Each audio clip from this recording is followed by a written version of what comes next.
Hello friends, ഇന്ന് നമ്മൾ നോക്കുന്നത് atomic number, atomic mass, proton, electron, neutron, അതുപോലെ ഷെൽ നമ്പർ തുടങ്ങിയവയാണ്. അപ്പോൾ അത് മനസ്സിലാക്കാൻ വേണ്ടി നമുക്കൊരു ആറ്റത്തിൻ്റെ സ്ട്രക്ചർ എങ്ങനെയാണെന്ന് നോക്കാം. ആറ്റത്തിൻ്റെ ഏറ്റവും നടുക്കുള്ള ഭാഗത്തിനെയാണ് ന്യൂക്ലിയസ് എന്ന് പറയുന്നത്. ന്യൂക്ലിയസിൻ്റെ അകത്ത് പോസിറ്റീവ് ചാർജുള്ള പ്രോട്ടോൺസ് ഉണ്ട്, അതുപോലെ തന്നെ ഒരു ചാർജുമില്ലാത്ത ന്യൂട്രോൺസ് ഉണ്ട്. അപ്പോൾ ഈ പോസിറ്റീവ് കാണിച്ചിരിക്കുന്നത് എന്താണ്? അത് പ്രോട്ടോൺസ് ആണല്ലേ. ചാർജ് ഇല്ലാത്തവ ന്യൂട്രോൺസ് ആണ്.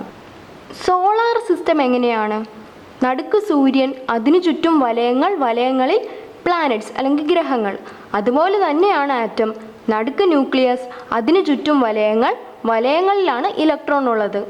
അപ്പോൾ ഈ വലയങ്ങളിലാണ് ഇലക്ട്രോണെ വരയ്ക്കുന്നത്. ഇലക്ട്രോണിന് നെഗറ്റീവ് ചാർജ് ആണല്ലോ, അപ്പോൾ ഇലക്ട്രോണിനെ E- എന്നെഴുതാം. ഒരാറ്റത്തിൽ എപ്പോഴും പ്രോട്ടോണിൻ്റെ എണ്ണവും ഇലക്ട്രോണിൻ്റെ എണ്ണവും സെയിം ആയിരിക്കും. ഈ നമ്പറിനെ തന്നെയാണ് അറ്റോമിക് നമ്പർ എന്ന് പറയുന്നത്. ഉദാഹരണത്തിന് ഹൈഡ്രജൻ്റെ അറ്റോമിക് നമ്പർ എന്ന് പറഞ്ഞാൽ 1 ആണ്. അതിനർത്ഥം ഇതിൽ എത്ര പ്രോട്ടോൺ ഉണ്ട്? ഒരു പ്രോട്ടോൺ. എത്ര ഇലക്ട്രോൺ ഉണ്ട്? ഒരു ഇലക്ട്രോൺ. അല്ലെങ്കിൽ സോഡിയത്തിൻ്റെ അറ്റോമിക് നമ്പർ 11 ആണ്. അതിനർത്ഥം 11 പ്രോട്ടോണും 11 ഇലക്ട്രോണുമാണ് സോഡിയത്തിലുള്ളത്. അറ്റോമിക് നമ്പറിൻ്റെ സിമ്പൽ എന്ന് പറഞ്ഞാൽ Z ആണ്. അപ്പോൾ Z = 12 എന്ന് പറഞ്ഞാൽ എന്താണ്? അറ്റോമിക് നമ്പർ 12 ആണ്. മഗ്നീഷ്യത്തിൻ്റെ അറ്റോമിക് നമ്പർ 12 ആണ്. അപ്പോൾ എനിക്ക് എങ്ങനെ എഴുതാം അതിനെ? അറ്റോമിക് നമ്പർ നമ്മൾ എഴുതുന്നത് ഇടത്തുവശത്ത് താഴെയായിട്ടാണ്. അപ്പോൾ ഇങ്ങനെ തന്നാൽ അതിൻ്റെ അർത്ഥം ഈ എഴുതിയിരിക്കുന്നത് അറ്റോമിക് നമ്പറാണ് എന്നാണ്. ഇനി മാസ് നമ്പർ എന്ന് പറഞ്ഞാൽ എന്താണെന്ന് നമുക്ക് നോക്കാം. ഈ ന്യൂക്ലിയസിനകത്ത് എന്തൊക്കെയാണ് ഉള്ളത്? പ്രോട്ടോണും ന്യൂട്രോണും. അതിൻ്റെ എണ്ണം തമ്മിൽ കൂട്ടിയതാണ് മാസ് നമ്പർ. അതായത് ഒരു ന്യൂക്ലിയസിൽ 11 പ്രോട്ടോണും 12 ന്യൂട്രോണുമാണ് ഉള്ളതെന്ന് വിചാരിച്ചോളൂ. അപ്പോൾ ആ ആറ്റത്തിൻ്റെ മാസ് നമ്പർ എങ്ങനെ കണ്ടെത്താം? മാസ് നമ്പറിൻ്റെ സിമ്പിൾ A ആണ്. 11 + 12, അതായത് number of proton plus number of neutron. എത്രയായി? 23. അതാണ് മാസ് നമ്പർ. ഇനി മാസ് നമ്പർ എങ്ങനെ എഴുതേണ്ടതെന്ന് ഞാൻ പറയാം. ഉദാഹരണത്തിന് സോഡിയത്തിന് 11 പ്രോട്ടോൺ ആണുള്ളത്. അപ്പോൾ അറ്റോമിക് നമ്പർ 11, അതെവിടെ എഴുതണ്ടേ? ഇടത്തുവശത്ത് താഴെ. ഇനി സോഡിയത്തിൻ്റെ മാസ് നമ്പർ, സോഡിയത്തിന് 12 ന്യൂട്രോൺ ആണുള്ളത്. അപ്പോൾ മാസ് നമ്പർ എന്ന് പറഞ്ഞാൽ 11 + 12, അതായത് 23. അത് ഇടത്തുവശത്ത് മുകളിലായിട്ടാണ് മാസ് നമ്പർ എഴുതേണ്ടത്. അങ്ങനെയാണെങ്കിൽ ഒരു എലമെൻറ്റ് നമുക്ക് തന്നിരിക്കുകയാണ്, K 19 39. ഇതിനർത്ഥം എന്താണ്? ഈ താഴെ എഴുതിയിരിക്കുന്നത് അറ്റോമിക് നമ്പറാണ് അല്ലേ. അറ്റോമിക് നമ്പർ എന്ന് പറഞ്ഞാൽ എന്താണ്? Number of protons. അപ്പോൾ ഇവിടെ നമ്പർ ഓഫ് പ്രോട്ടോൺ എത്രയാണ്? 19. അത് തന്നെയല്ലേ നമ്പർ ഓഫ് ഇലക്ട്രോൺ. അപ്പോൾ അത് എത്രയാണ്? 19. ഇനി മുകളിൽ എഴുതിയിരിക്കുന്നത് എന്താണ്? മാസ് നമ്പർ ആണല്ലേ. അതായത് മാസ് നമ്പർ എന്ന് പറഞ്ഞാൽ എന്താണ്? Number of proton plus number of neutron ചെയ്താൽ എന്ത് കിട്ടും? 39 കിട്ടുമെന്നല്ലേ ഇതിൻ്റെ അർത്ഥം. ഇതിൽ നിന്ന് നമുക്ക് ന്യൂട്രോണിൻ്റെ എണ്ണം കണ്ടെത്താമല്ലോ. അതെങ്ങനെയാണ്? നമ്പർ ഓഫ് പ്രോട്ടോൺ എത്രയാണെന്ന് നമുക്കറിയാം, 19 ആണെന്നറിയാം. അപ്പോൾ 19 + നമ്പർ ഓഫ് ന്യൂട്രോൺ = 39. അപ്പോൾ നമ്പർ ഓഫ് ന്യൂട്രോൺ = 39 - 19, അതായത് 20.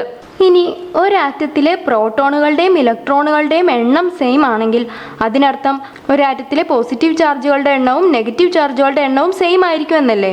അങ്ങനെയാണെങ്കിൽ ഒരാറ്റത്തെ മുഴുവനായി നോക്കുമ്പോൾ അതിനെന്ത് ചാർജാണ് ഉണ്ടാവുക? അത് ന്യൂട്രൽ ആയിരിക്കും, അതായത് ചാർജ് ഒന്നും ഉണ്ടാവില്ല. കാരണം എന്താ? പ്ലസുകളും മൈനസുകളും തമ്മിൽ ക്യാൻസലായി പോകും. ഇനി നമ്മൾ നോക്കുന്നത് ഈ ഇലക്ട്രോണുകൾ ഇരിക്കുന്ന വലയങ്ങൾ അഥവാ ഷെൽസ്. അവയെ ഷെല്ലുകൾ എന്നാണ് പറയുക. ഇതല്ലേ ആദ്യത്തെ ഷെല്ല്. അപ്പോൾ ഇതിൻ്റെ ഷെൽ നമ്പർ എത്രയാണ്? N = 1. ഇതല്ലേ രണ്ടാമത്തെ ഷെല്ല്. അപ്പോൾ N = 2. ഇനി ഇതിന് മുകളിൽ ഷെല്ലുണ്ടായിരുന്നെങ്കിലോ N = 3. അടുത്തതുണ്ടായിരുന്നെങ്കിലോ N = 4. അങ്ങനെ പോകും. ഇതിന് മറ്റൊരു പേര് കൂടെയുണ്ട്. നമ്മൾ ആൽഫബറ്റിക് ഓർഡർ, അതായത് ABCDയിൽ K തൊട്ട് എങ്ങനെയാണോ വരുന്നത്? HIJKLMNO. ഈ ഓർഡറിലാണ് ഷെല്ലുകളുടെ പേരുകൾ പോകുന്നത്. അതായത് ഒന്നാമത്തെ ഷെല്ലിൻ്റെ പേര് K ഷെൽ, അടുത്തത് എന്തായിരിക്കും? അപ്പോൾ L ഷെൽ, അടുത്തതുണ്ടെങ്കിൽ എന്തായിരിക്കും? അത് M ഷെൽ, അടുത്തത് N ഷെൽ, അങ്ങനെ പോകും. ആദ്യത്തെ ഷെല്ലിൽ അതായത് N = 1 ആകുമ്പോൾ അതിൽ പരമാവധി 2 ഇലക്ട്രോൺ ആണ് കൊള്ളുന്നത്. അപ്പോൾ N = 1 എന്ന് പറയുമ്പോൾ 2 ഇലക്ട്രോൺ. അടുത്ത ഷെൽ അതായത് N = 2-വിൽ പരമാവധി 8 ഇലക്ട്രോൺ ആണ് കൊള്ളുന്നത്. അടുത്ത ഷെൽ N = 3 അല്ലേ, അതിൽ പരമാവധി 18 ഇലക്ട്രോൺ ആണ് കൊള്ളുന്നത്. അങ്ങനെയാണെങ്കിൽ N = 4 ആകുമ്പോൾ എത്ര ഇലക്ട്രോൺ കൊള്ളും? ഇത് കാണാതെ പഠിക്കാതെ തന്നെ അതെങ്ങനെ കണ്ടെത്താം? അതിനൊരു ഫോർമുലയുണ്ട്, 2n². അതായത് N = 1 ഫസ്റ്റ് ഷെൽ ആകുമ്പോൾ 2 × n² എന്ന് പറഞ്ഞാൽ 2 × 1², അതായത് 2. അപ്പോൾ പരമാവധി 2 ഇലക്ട്രോൺ ആണ് അതിൽ കൊള്ളുക. n ഈക്വൽ ടു 2 ആകുമ്പോൾ 2n², അതായത് 2 × 2². അപ്പോൾ 2 × 4 എന്ന് പറഞ്ഞാൽ 8. അടുത്തത് n ഈക്വൽ ടു 3 ആകുമ്പോൾ 2 × n², അതായത് 2 × 3², 18.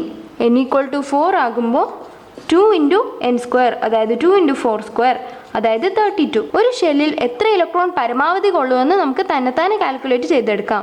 ഇത്രയും കാര്യങ്ങൾ മനസ്സിലായെങ്കിൽ നമുക്ക് ഇതുപയോഗിച്ച് ഇലക്ട്രോണിക് കോൺഫിഗറേഷൻ അതുപോലെ ബോർ മോഡൽ എല്ലാം വരയ്ക്കാനായിട്ട് പറ്റും. അതിൻ്റെ വീഡിയോസും ഞാൻ ഇട്ടിട്ടുണ്ട്.